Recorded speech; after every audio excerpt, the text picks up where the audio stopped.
بیٹی کی پیدائش سے پہلے اس کے سن کا علم ہو جانے پر حاملہ بیوی کو قتل کر دیا۔ اسی بارے میں مزید بتا رہے ہیں جیو نیوز کے نمائندے طلحہ ہاشمی۔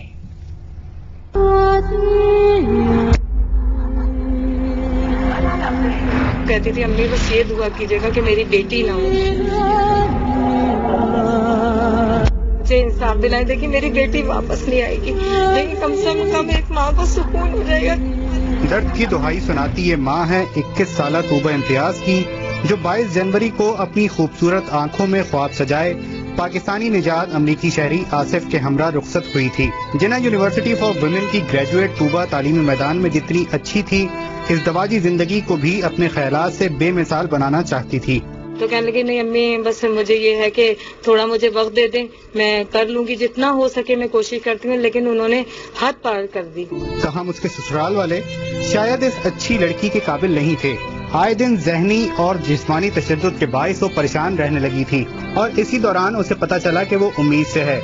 ڈاکٹرز کے پاس طوبہ کے طبی معائنے شروع ہوئے اور 28 اگست کو الٹرا ساؤنڈ کے ذریعے معلوم ہوا کہ وہ ایک بیٹی کی ماں بننے والی ہے، لیکن شاید اس کے سسرال والے زمانہ جاہلیت سے باہر ہی نہ نکل سکے۔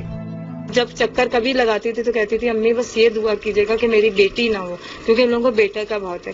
اب جب 28 کو آئی تو اس نے بتایا کہ امی میں نے الٹرا ساؤنڈ کرایا تھا تو اس میں بیٹی آ گئی، تو ان لوگوں کا رویہ اور زیادہ میرے ساتھ خراب ہو گیا۔ 1 اکتوبر کو مبینہ طور پر طوبہ کو اس کے شوہر اور والد نے فائرنگ کر کے قتل کر دیا اور طوبہ کے اہل خانہ کو اطلاع دی گئی کہ اس کی طبیعت بہت خراب ہے، لیکن جب وہ اس کے سسرال پہنچے تو 7 ماہ کی حاملہ طوبہ دنیا سے جا چکی تھی۔